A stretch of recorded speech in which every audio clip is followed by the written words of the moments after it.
Okay, thank you very much for that nice introduction. And if I get back on the right place, can you see my slides now, okay? We can see. Yeah, okay, perfect. So hopefully when I finish talking today, you'll have a better understanding of what we mean by these terms, co-design, co-development and co-production, and have some ideas of how you can implement them yourselves. But first, let's just talk a bit about why we want to do this. And well, this slide shows us moving from maybe the world that David was just talking about, the world of the climate modelers. In this case, this is how the climate modelers producing climate projections for the IPCC view their world of producing data and disseminating it. But of course, we heard yesterday that world is quite a long way from the world of the decision makers who want climate information and aren't only thinking about climate information, but a lot of other issues as well. So how do we, as some people say, bridge this gap, bridge this so-called usability gap of moving from data to information? So looking at it another way, the modelling centres, whether we're talking about climate projections or seasonal forecasts, these days are producing terabytes of climate model data and lots of scientific papers supporting that data. But that's not information that's useful and usable. And so hence we have climate services. But as we heard yesterday, people talking about the characteristics that climate services need. They need to be credible and legitimate in terms of what they're providing, but also salient to the users. And I think in the last few years, there's a recognition that you can only achieve these aims by co-producing or co-designing or co-developing information. So actually co-production, so this means that we're not talking about a one-way flow of information, but this is a sort of an iterative and a two-way process. Actually, co-production is not something that's confined to climate services. So I think it's increasing the interest in co-production is increasing in a lot of areas of research, including climate research more broadly. This is quite a nice special issue of Nature 3 years ago, looking at this concept of co-production. And I've just included some quotes here to really highlight what people see as the benefits of co-production. So the benefits of research partners working with the public and policymakers to produce knowledge that's more useful to society. And one person here talking about the end product of co-production done well is almost intangible. But these other quotes kind of demonstrate that, particularly from the concept of the scientist, the climate modeler, this actually requires quite a fundamental change in perception and approach. So knowledge transfer is not, to do it well, you don't just start thinking only about the basic research and kind of passing it down. And these other quotes here indicate that it really requires a fundamental change of approach. It's going beyond a normal science project. So it requires the scientists to approach people at their level, to engage at a level that everybody understands. And it's not just a one-off thing, there's a need to go back again and again. And this bottom quote shows that there's mutual benefit to both sides. So that's co-production of research in the more general sense. So if we think about co-production definitions for climate services, this is a definition that I put together with colleagues and based on looking at the literature on co-production. And I think each word is very well carefully chosen and is there for a reason. So it talks about scientists and decision makers working in a collaborative process, but also a sustained process. So again, this idea that this is not a quick thing to do. And working with a common aim for the production of useful, actionable, and socially robust knowledge. So I would say to really address each of these words in this definition requires a lot of thought and a lot of effort, and hopefully we'll see that. Okay, one question for you to think about as I talk and during your breakout groups or whatever is these different terms: co-production, co-design, co-development. Are they the same thing, or are they all slightly different things? But it's clear that co-production requires engagement between the users and the providers of climate services.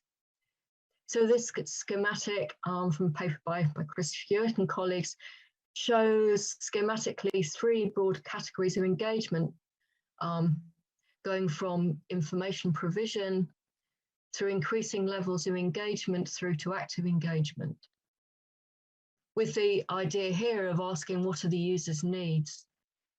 So if we think about this first level of passive engagement, maybe it's somebody developing a website and a web tool. And perhaps this has been the more traditional approach. You might start off by sending out a survey at the beginning of the process to ask what variables people want, for example. As I say, it's very much a kind of one-way sort of process of data provision with relatively little engagement. And you'll see that co-production actually comes in this yellow box, orange box in the middle. So talking about dialogues, interactions, multi-way communications, the importance of building trust, co-learning, capacity building, and this regular interaction. And then moving to the top level of very focused relationships, tailored and targeted discussions and dialogues, very active engagement. Perhaps focus more around bespoke, very tailored climate services, involving a very iterative approach, and perhaps one-to-one contact with particular users. So, and I've talked a bit, and some of the references that were to my previous slides sort of talk more about the theory behind co-production of climate services. What I want to focus on now is 2 practical examples from 2 projects that I've been lucky to be involved with, both ESEM and SECLI-FIRM. Okay, and as I talk, maybe you can think about whether you think that what we did in these 2 projects are good examples of co-production. If so, why? If not, why not? And I mean, I have my own idea of where these 2 projects got to in terms of level of engagement with users, but I'd be interested in hearing what you think as well. Okay, so the first project is ESEM, European Climatic Energy Mixes, which was funded by Copernicus Climate Services. And I guess the first thing to say is that it's always very important to think about who is, at least broadly, your target audience. And in this case, the target audience for ESEM, we were developing a pre-operational or proof of concept climate service rather than a fully operational one. And this was a service, in some ways a fairly generic service, but aimed at users looking at sort of broader scale issues relating to electricity demand and renewable energy across Europe.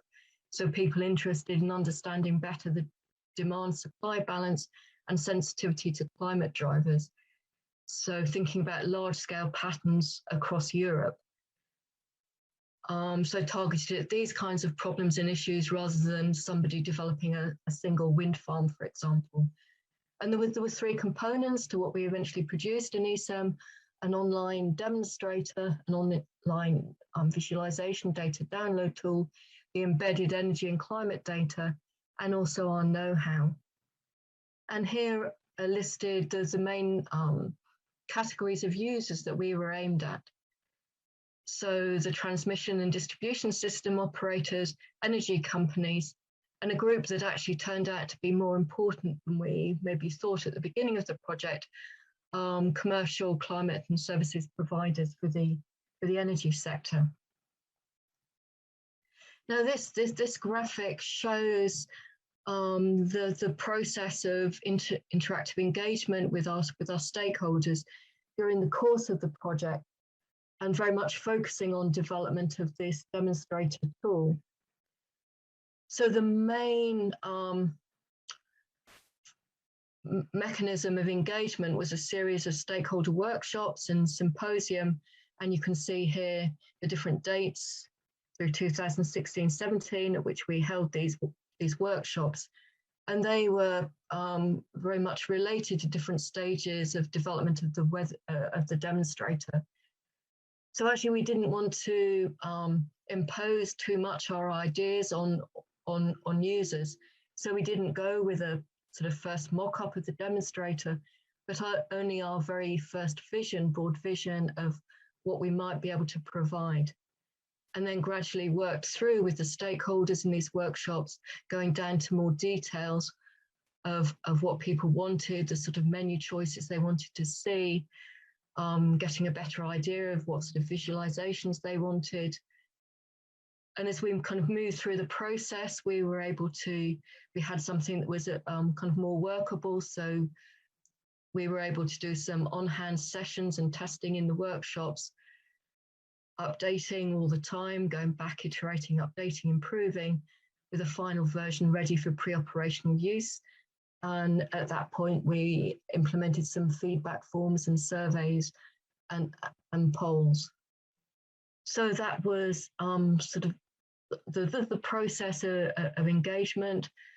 But I would say that we kept in touch with stakeholders throughout the whole process, in between workshops, through webinars, we had an advisory board, and so on.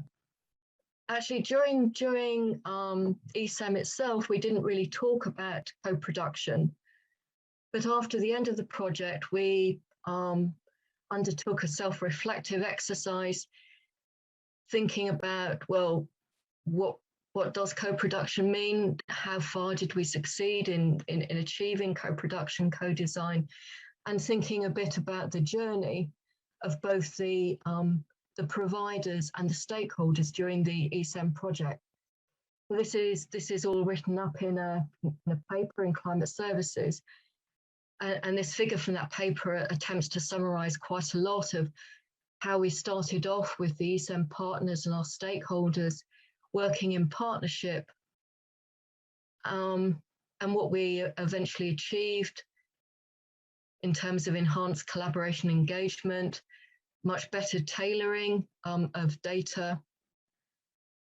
We produced the demonstrator, a pre-operational tool, but also I think we were beginning to see the emergence of a community of practice and sort of solidification of these partnerships between, if you like, the climate services providers and the users of those climate services. So after the end of ESEM, the next phase was a move towards an operational service, which was mentioned yesterday. Alberto has led development of, with his WEMC hat on, and now much greater integration with the Copernicus Climate Data Store. So moving towards this a truly operational service. And also, I should say that the ESEM, the C3S demonstrator, also sort of sparked the development of the TEAL tool. So I think now at this stage, thanks to the previous work of ESEM and the work of C3S Energy, there's now a much stronger community of users and target users. But we don't see this as the end. And to get to a true climate services market, there's plenty of scope for spin-off of commercial products and services from these sort of public climate services. And some of the later sessions in the summer school will talk about this market and the sort of business idea. One other thing on this diagram that you'll see that I'm not going to go into detail now, but these TRLs are technological readiness levels, and again show and here we try to show how we felt that we'd increased the technological readiness levels through our work in ESAM, and how we anticipated that they would further increase the sort of truly operational services and embedded within companies through these more operational services. But that's something we can kind of discuss in maybe in some of the breakout groups if people are interested in. So anyway, that was ESAM. So now I want to talk about SECLI-FIRM. And as we heard yesterday, the SECLI-FIRM project is very much focused on decision making, on seasonal forecasting rather than climate projections, and is built around a series of case studies. So 9 or so case studies. So I would say that the fact that that SECLI-FIRM is focusing on very specific case studies meant that the process and the appropriate mechanisms for engagement with our users for the co-production process are somewhat different to the processes that we followed in ESAM, where we were developing perhaps a more generic climate service.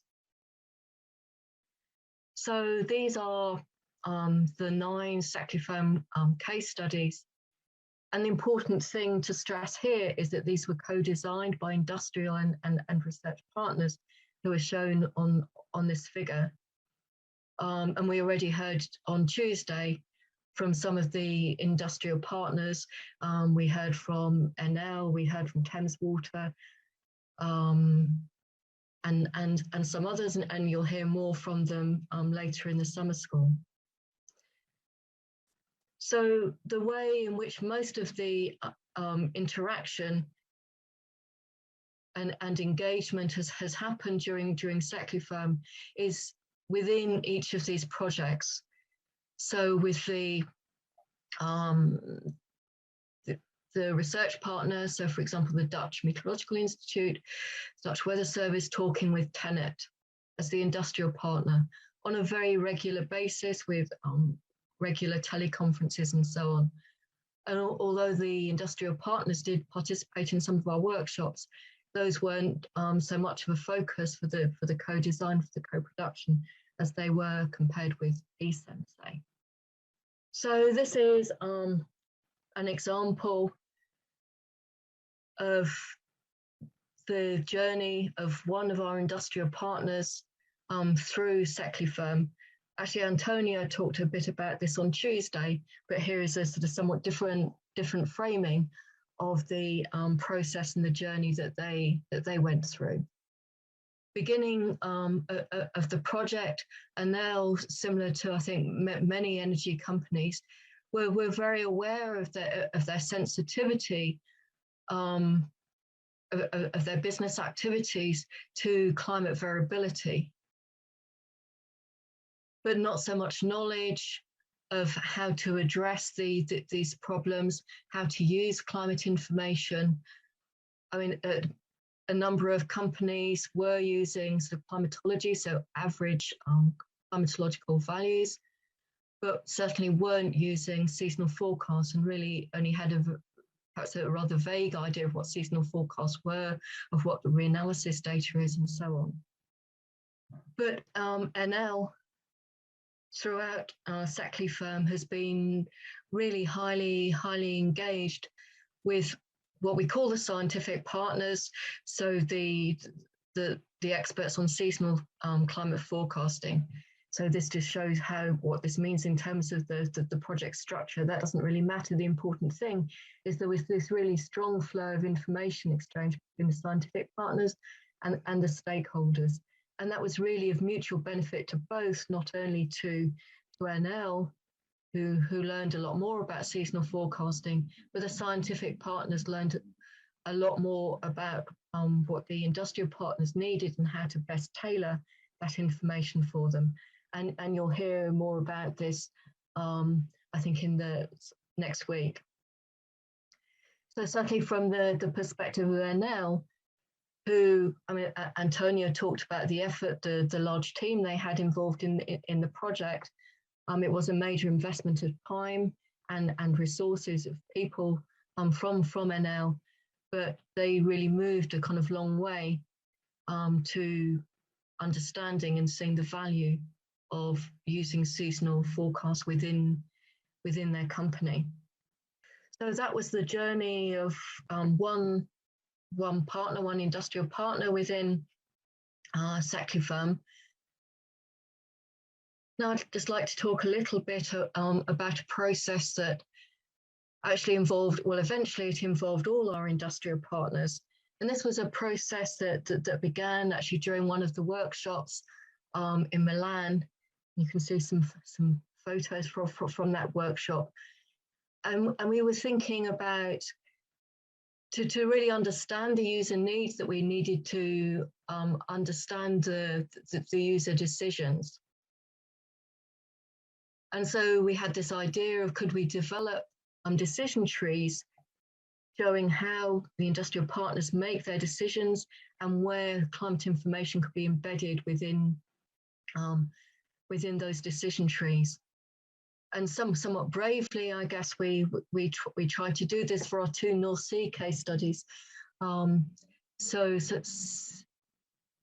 this is John from Shell, and we also had a colleague from Tenet, kind of talking through their decision processes of how they manage hiring vessels for offshore maintenance. And again, you'll hear a bit more about these case studies later on. And Laurent Debout, who we heard from yesterday, kind of translated what our industrial partners were talking about into these nice graphics.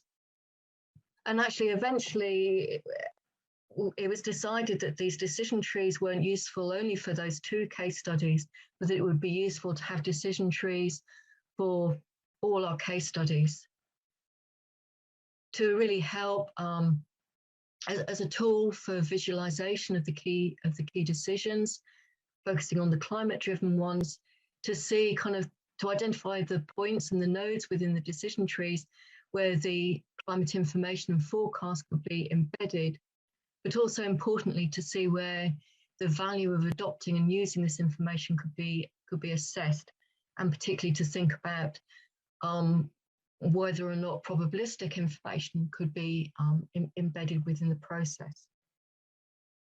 So this is one figure of the decision tree from NL, which we'll sort of hear, I think you'll see again kind of later on in the summer school, with the climatological input, seasonal forecasts, then going through the assessment process to assess the value add.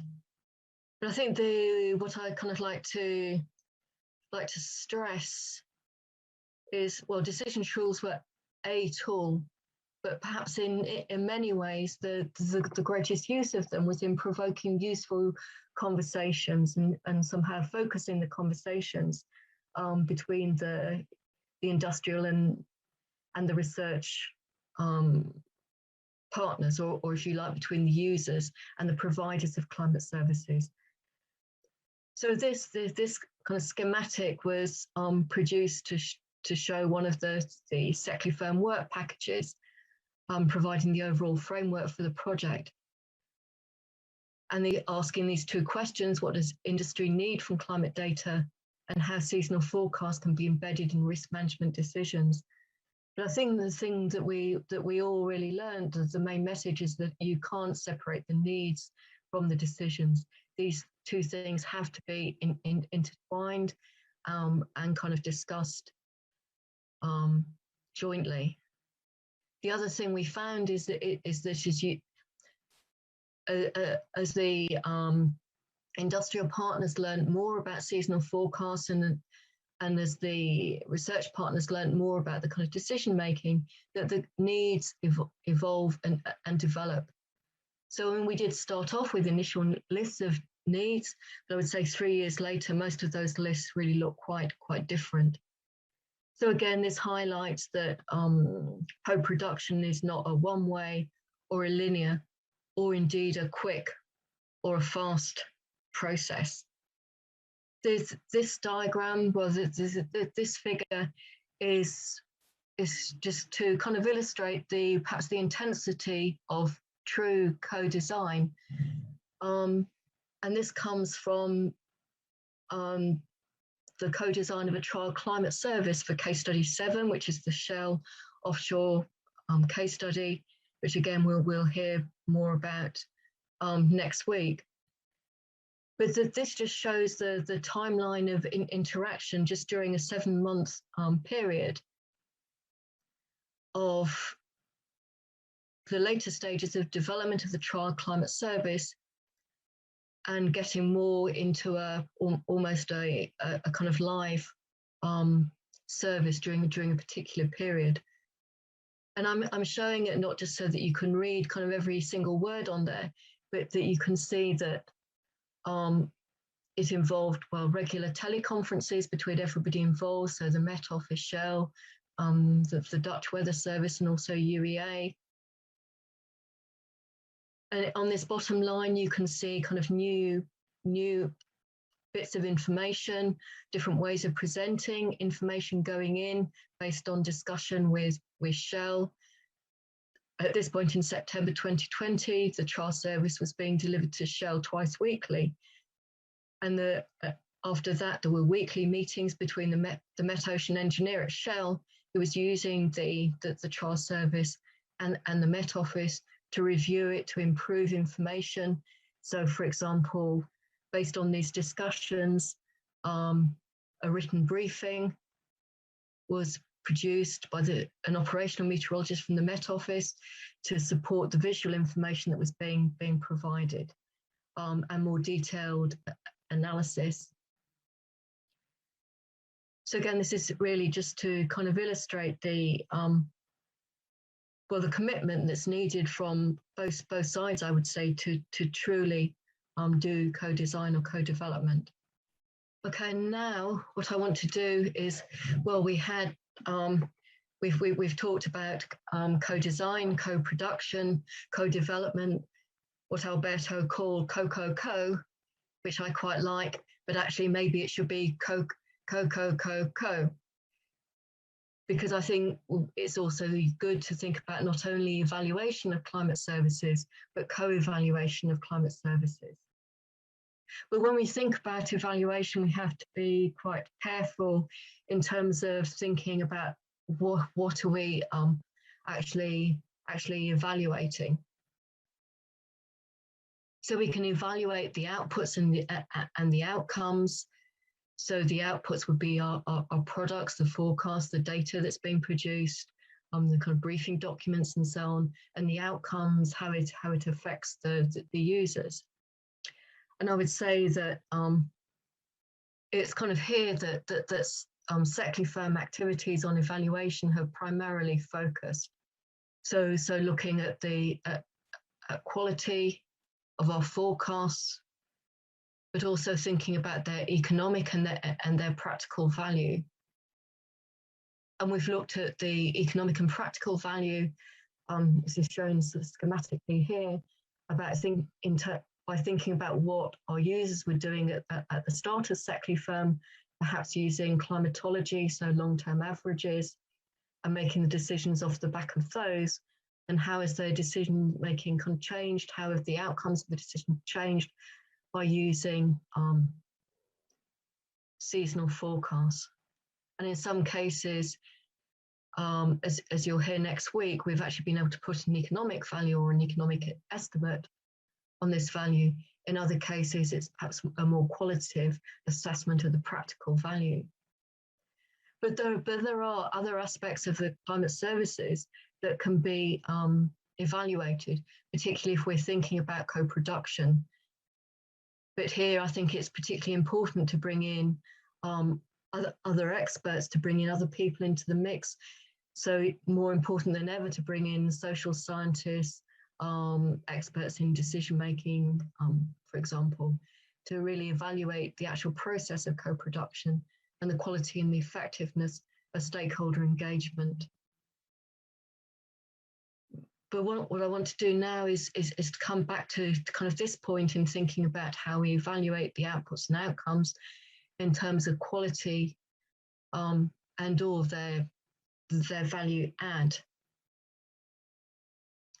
So this table is how a seasonal climate forecaster might think about quality, how they might assess let's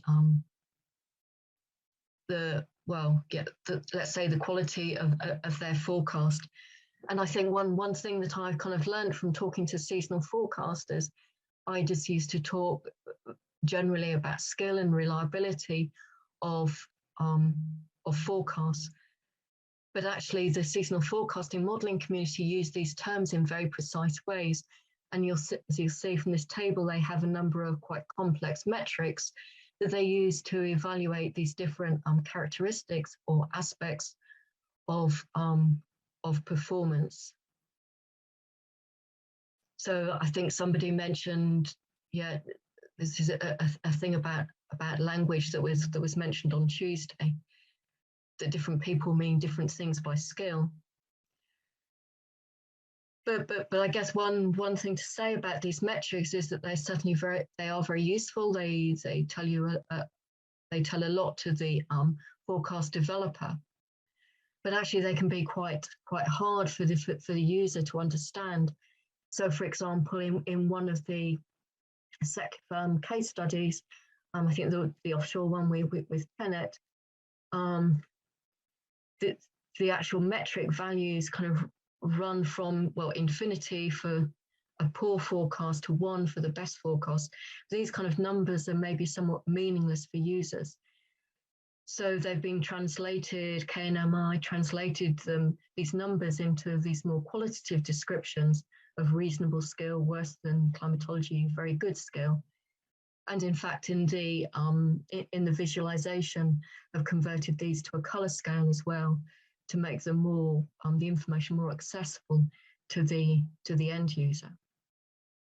But I think one thing that we've learned from the SECLI-FIRM case studies is that scale or forecast quality and value are really not the same thing, which I'm showing here. I don't want to go into the details of all these plots, but these particular examples again come from the Shell offshore case study. And so this diagram of skill here actually shows one of the metrics that we were looking at on the previous page, something called the Breyer skill score, and it's looking at forecasts for the probability of exceedance of significant wave heights at a particular threshold, so at 2.5 meters in different seasons and at different lead times in terms of days. So from 1 day out to 30 days, so a month ahead. And here there are actually 2 different ways of producing the forecast, which I won't go into. But the important line here, I guess, is this 0, the dashed line. So this is climatology. And you'll see that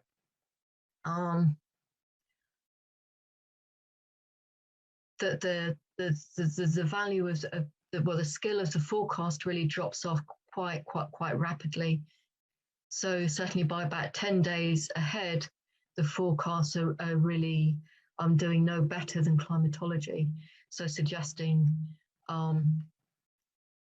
that there's that the skill is only about kind of 10 days ahead. But in the bottom right, this is a metric and an index of relative economic value that's been used for this particular case study. Again, I'm not going to go into the details of it now, but the important thing to see is that, well, particularly here for thresholds of waves above 3.5 meters, you can see that the skill, yes, it drops off in the first 10 days, but then it kind of maintains a certain amount of value out for the full 30 days. So this indicates that there is actually some value to Shell in this forecast. up to a month ahead. So in this case, the relative economic value gives you a somewhat different kind of picture if you only consider the this rather formal metric of forecast skill. So our SECLI-FIRM case studies have really highlighted the importance of assessing value from the perspective of the very specific application and users. So actually, there are a number of different sort of user values embedded in this figure here, not only the different wave height thresholds, but also thinking about the cost-loss ratio. So thinking about the sort of different business decisions of users, which we were able to bring into the analysis here. Yeah, this is just one slide to think about co-production in the context of developing business models for climate services. And this framework actually comes from a project that ran at the same time as SECLI-FIRM, the Clara project, and actually they participate in some of our meetings. But here I just want to kind of highlight in the top part of their business framework here, it kind of starts with the value proposition of thinking about which problem are we addressing, which business process, decision-making process are we improving, which decisions are we scientifically supporting, what are we doing, what do we want to be for our users. And so this is the kind of the first thing within this business framework, this business canvas, and then thinking about the interactions, the channels of user interaction, before thinking about questions like what climate variables are we going to provide and how are we going to provide them. And I think that this kind of perhaps change in priorities and this switch from this top down, led by the climate forecast or projections, is absolutely fundamental to co-production. So this was kind of my attempt in producing this presentation. I kind of sat down and tried to put into these two boxes how I saw both the potential benefits and the barriers and the challenges of co-production for climate services. And I've left some kind of dashes at the bottom so that you can think about what you would add here. So in terms of the benefits, and we heard a lot about these in the panel discussion on Tuesday. So certainly things like more trust in the providers, a greater sense of ownership of the final product, building capacity of both the providers and the users, certainly better outputs and outcomes in terms of them being more credible, legitimate and salient, hopefully greater uptake and use, so enhancing market development and moving towards higher technology readiness levels. But in terms of barriers and challenges, yeah, I've talked a bit about kind of time, the length of time, kind of dedication, commitment it kind of needs on both sides. Language, we heard some nice examples on Tuesday from Leo talking about the kind of different languages between the climate modelling community and a company like Thames Water. There also maybe there's a danger of kind of raising user expectations too much in terms of expecting something that kind of can't be provided with the current capabilities of seasonal forecasting, for example. Also, in some cases, in some of our case studies, we found there were commercial sensitivity and confidentiality issues in terms of our industrial partners understandably needing to kind of protect their different in-house models, for example. But also, I mean, I think we could, in SECLI-FIRM, we could have involved more actors. So we did have some social science expertise and maybe one or two economic experts, but I think there's a need to involve more actors, particularly from the social, the economic and the decision-making. science. So I can come back and show this slide later if you want to discuss it and kind of add your bullet points to it. Okay, I think I only had 2 slides left.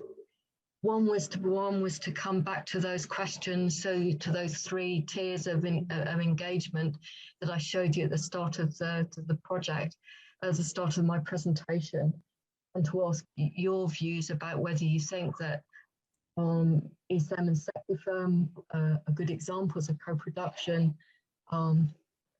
and why not, what level of engagement you thought they reached. There was also my question about co-production, co-design, co-development. Are they the same thing? And also I would add co-evaluation to the mix, because I think that really is important. And then my final slide was a list of references, but my screen is really frozen, so I'll stop now showing you the benefits and the barriers and challenges, and we can answer some questions and have some discussion. Okay, thank you very much, Claire. It has been amazing. We have now then a time for questions. We already had a couple of them, and you can begin to send more through the chat. And the first one that we have is by Dana Miku. It reads, referring to the TRLs, what kind of activities have been considered for the TRL 3 and 4 levels when developing the ESEM demonstrator, including laboratory testing? Yeah. Okay. Well, it sounds like Dana may know more about the TRLs than I can remember. Actually, it's some time since I kind of looked at them, but actually I do have a document on TRLs that we can make available to the participants, because it kind of might be interesting. I mean, actually, and the kind of process we went through, actually, it's described in the ESEM paper. So the Climate Goodis et al. 2019 Climate Services paper, and I think that describes provides a definition of the different TRLs. I mean, what we did in ESEM, well, actually that was an example. I guess you could call it an example of co-production in terms of people involved in the project. That we spent a week locked away in a nice hotel in southern France. And that's where we undertook this sort of self-reflective exercise about thinking about our journey through ESEM and how we developed. And I guess it was a bit kind of qualitative in some ways in interpreting the different levels, and different partners within the project maybe started off at different levels. I think for the project as a whole, we thought that we'd started off at 2 to 4. By the end of the project, we were 5 to 6. So I think we were beginning to do some not real-time laboratory testing, but we were kind of moving towards it. And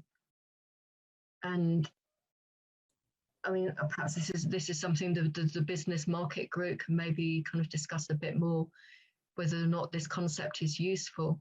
We can also discuss it in the valuation breakout group that I'm leading.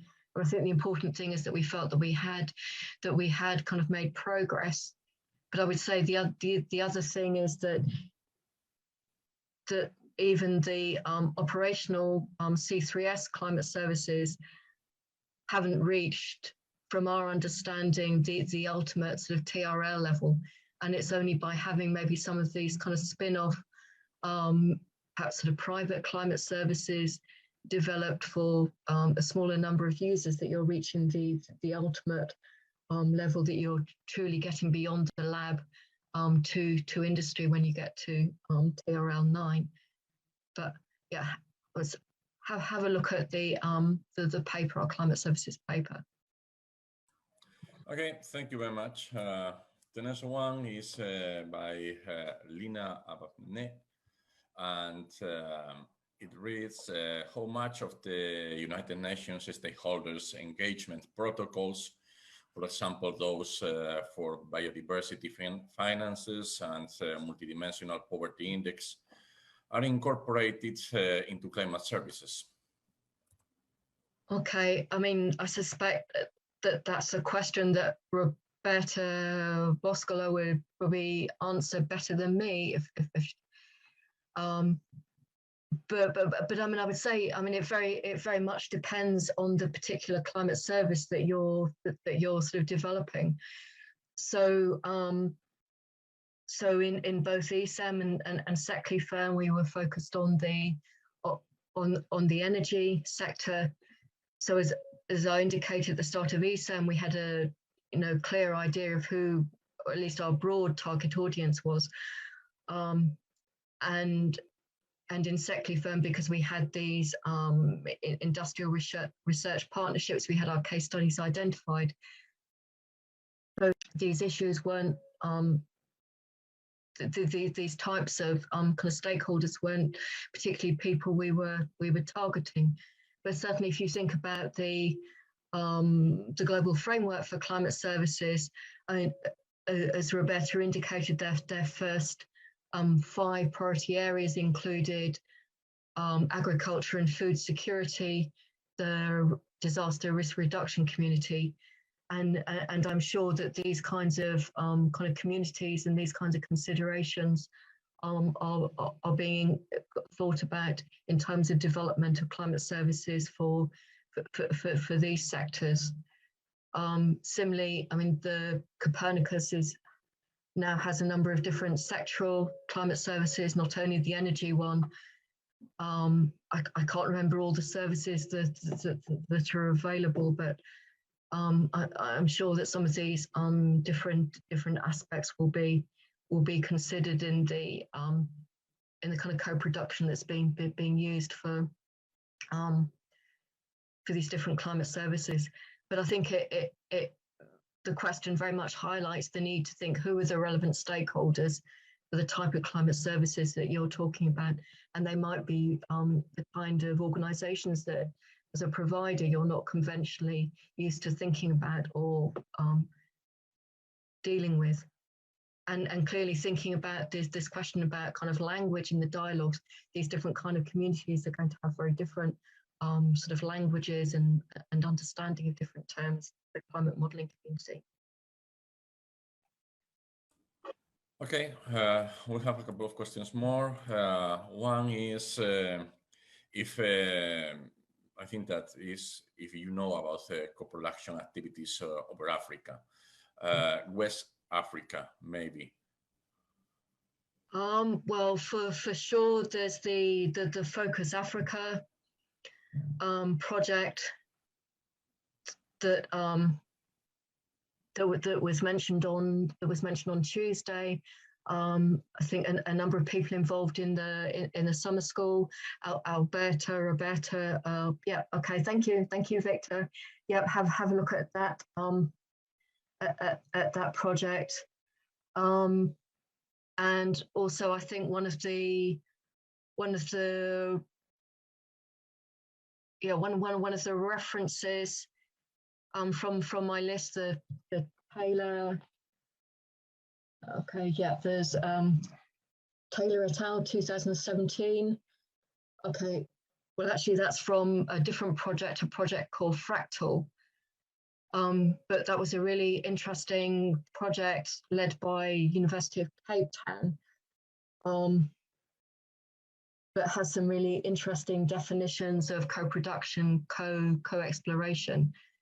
And I would actually say, I mean, I've actually learned a lot, particularly from colleagues at the University of Cape Town in terms of co-production, co-design, not only for climate services, but more broadly for climate research, and also thinking about some of the ethical kind of issues that are involved as well. So they produced a really interesting paper on the ethics of climate services. So people like Bruce Hewitson are involved in that. Okay, we have a question from YouTube that I think that is asking you for some reflections on collaborative climate services, but for drought management. That is about how to manage droughts. Drought management. Okay, I mean, I've kind of not been directly involved in development of climate services for drought, although for some of the SECLI-FIRM case studies you might hear from kind of later in the summer school, I mean, drought, low rainfall periods are clearly of concern for hydropower producers. So to that extent, it's been considered. But I mean, one thing I would say that, and maybe this relates to David, some of the material David couldn't get onto in terms of kind of impact indicators. So I mean, there are a whole load of different definitions of drought. And from the meteorological perspective, we tend to define it in terms of rainfall only. But clearly, for climate services, one may need to think about agricultural drought. So thinking about soil moisture conditions, and well, for hydropower, it was kind of thinking about hydrological drought. So in terms of thinking about the variables that need to produce understanding drought are kind of very important. The different types of drought. I mean, even agricultural drought you can think about sort of short-term drought over a single season or multi-season drought. So again, I think it kind of highlights the importance of the dialogues right from the beginning. And perhaps people are putting lots of links in the chat. So maybe if anyone knows a good climate service related to drought, then please do add it.